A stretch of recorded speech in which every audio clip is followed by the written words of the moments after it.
So my name is Sheila McGarry, and I am the coordinator of the Social Action Committee here at St. Jude. And in case you didn't know, the Social Action Committee has a couple functions.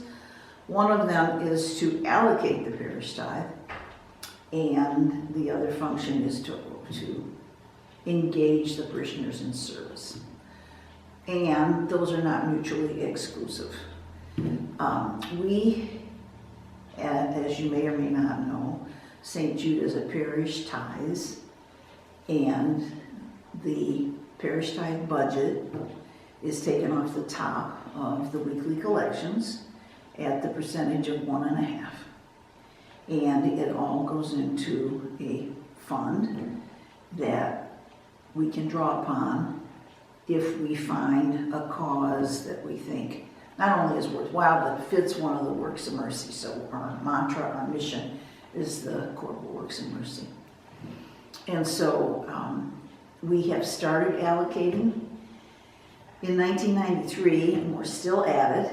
And our committee meets every month, and one of the things we do is consider possible allocations. Every year I put together this report, and I have in front of me the most recent one from 2021-22. And it's a really pretty amazing thing to look at and to consider, because we have to remember that we're all doing this together. Everything that happens is drawing out of the weekly collection and going all over the world. So we divide our allocations into international, national, most of them are community, and then a small amount ends up coming back to the parish in a couple of regular ways. We, last year, 2021-22, sent funds to Haiti when the earthquake struck. We sent funds through Catholic Relief Services to the Ukraine to help those people who were struggling and trying to relocate. We've sent to the Formula for Life mission in the Dominican Republic that operates out of the University of St. Francis here in Fort Wayne. They go once a year, and they provide medicine, vitamins, care. They even take a veterinarian with them to work with the animals there. So that's just one level. That's the international. Nationally speaking, we reached out to the victims of wildfires in the West last year. We sent funds to the Tornado Relief Fund in Kentucky. And we also contributed to just a wonderful enterprise called Dig Deep, which is trying to bring water to the homes of the people on the Navajo reservation. Community-wise, we contributed an awful lot. And some of the places that the St. Jude funds went to were standard ones in Fort Wayne: Community Harvest, the Rescue Mission, the Franciscan Center, St. Mary's Soup Kitchen, St. Andrew's Soup Kitchen. We've contributed to ALS, Gigi's Playhouse, just a plethora of local agencies. And last but not least, we did contribute internally, and the way we did that is Social Action sends sympathy cards to everyone who's lost a loved one, and there's a follow-up 6 months later. We facilitate the grief workshop here, and there are also little booklets called Living Faith. They're wonderful reflective booklets that go to the homebound and the nursing home patients once a month, and that's possible because of the parish tithe. So that's a quick rundown. All right, so I'd like to talk just a little bit about how the allocations play into and are governed by the works of mercy. And there are spiritual works of mercy as well as corporal works of mercy, and we try to honor both. But the corporal works of mercy are more concrete, and it's much easier to be able to make that link. with the corporal works. And so we don't, at our meetings, start from the beginning and say, okay, tonight we're going to feed the hungry, and everything we talk about and anything we send funds to is going to be feed the hungry. It doesn't happen like that. But at the end of the year, the end of the fiscal year, when it's time to do the tithe report, amazingly, the works are all satisfied. It happens now. That is kind of amazing. It is amazing.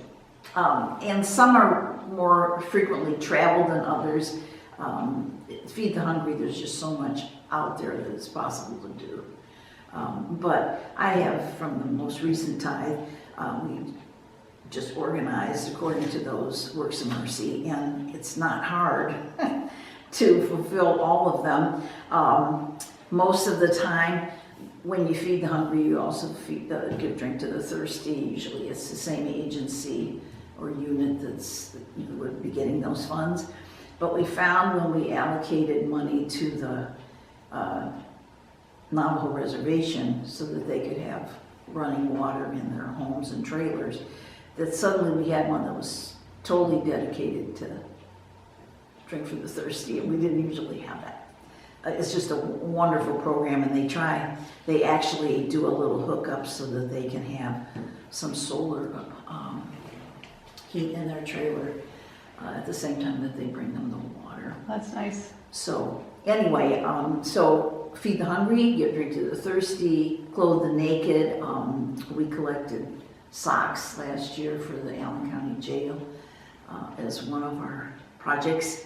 And also we gathered things for the diocese to help the Afghan refugees. And we took a lot of those over to the Shulers. They have a site there where they collected from all the parishes. Shelter the homeless, we regularly support Vincent Village, and then there's a new women's shelter on Lake Avenue, St. Joseph's Mission. We supported them. For Visit the Sick, not only are we connected to agencies like Project Linus and the blanket making, but as I said, we supported the mission at St. Francis that goes to the Dominican Republic and fits perfectly with the work of mercy, Visit the Sick. Ransom the Captive can be very creative in its application, and so we did a lot of things for that last fiscal year. We contributed to Gigi's Playhouse, which works with Down syndrome children and adults. We contributed to ALS and people who are suffering from that. We gave wildfire relief to people who are captive of the wildfire, of the climate issues and the flood relief in Kentucky.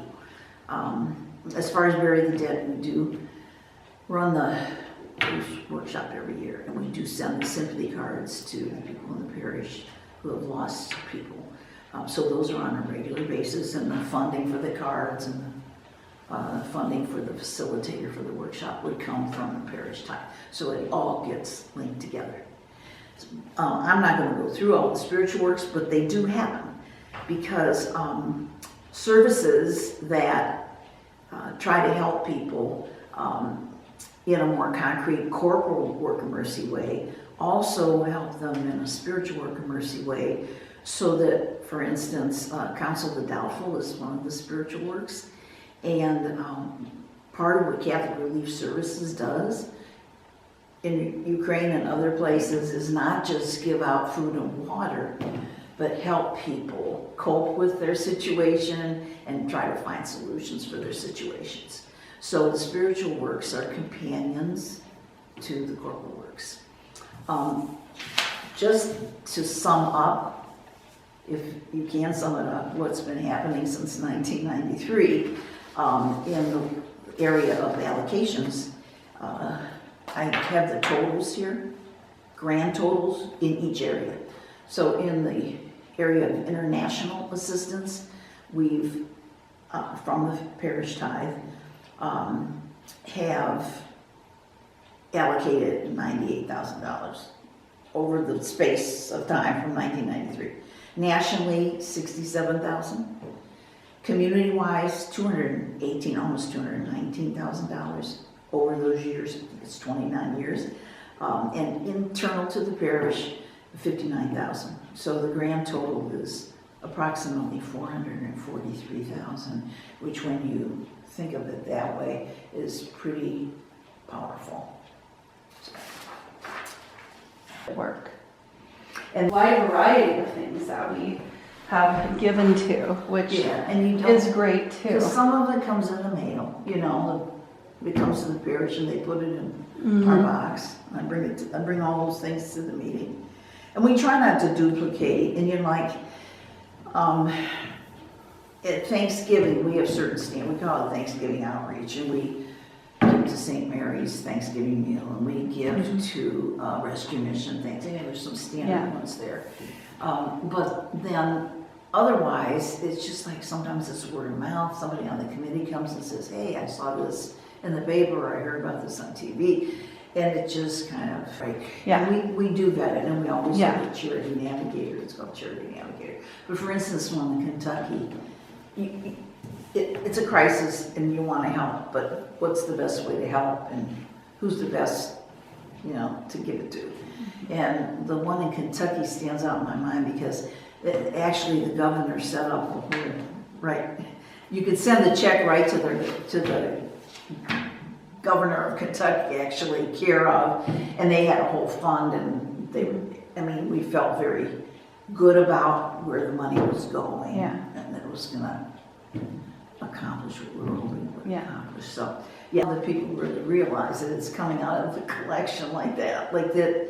Yeah, and I think we do report on things, the St. Jude Parish tithe, but we have not elaborated on that. So I think it's always good for people to know that you tithe and then the parish tithe.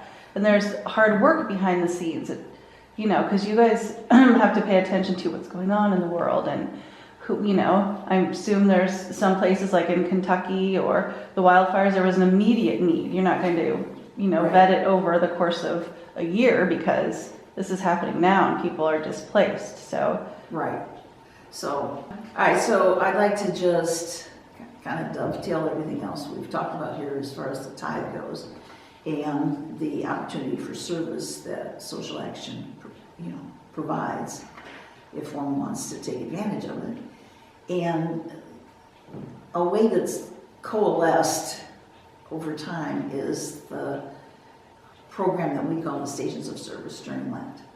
And I think they're important to consider. You may have seen something like this in the pews at church, and that sums up the Stations of Service. So a few years back, we decided that we would try to do something every Saturday in Lent to honor one of the works of mercy.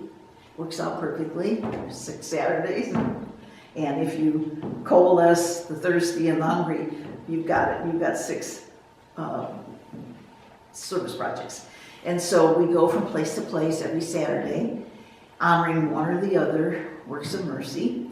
And we back up our service with tithe. So every station of service is what we call them, receives the day we go, we take a check for $500 to that particular agency to support their mission.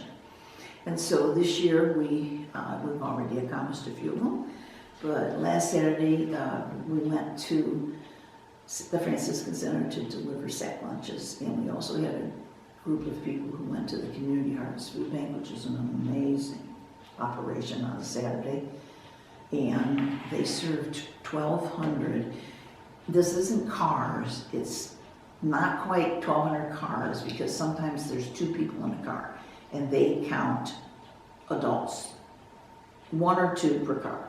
So it's not 1,200 cars, but it's a lot of cars, a lot of cars, and it's amazing. They come at 4 o'clock in the morning and park out there till 8 when the food starts to get distributed. It's amazing. There's all these parking lots full of cars. It's just amazing. So some of our people, including me, went to Community Harvest Food Bank. I took the check for $500, presented it, and our parishioners helped serve the clients of the Harvest Food Bank. So that was just one example, and we're starting to, our second work of service this coming weekend, we're gonna go to Blue Jacket, which helps people who are struggling to get jobs because maybe something in their past is preventing them from getting the job, and Blue Jacket trains them, clothes them for interviews, primes them, maybe helps them get a GED, or used to be a GED, they're calling it something else now, but you know, they do everything in their power to help empower people through their programs, and so we'll be going there this Saturday.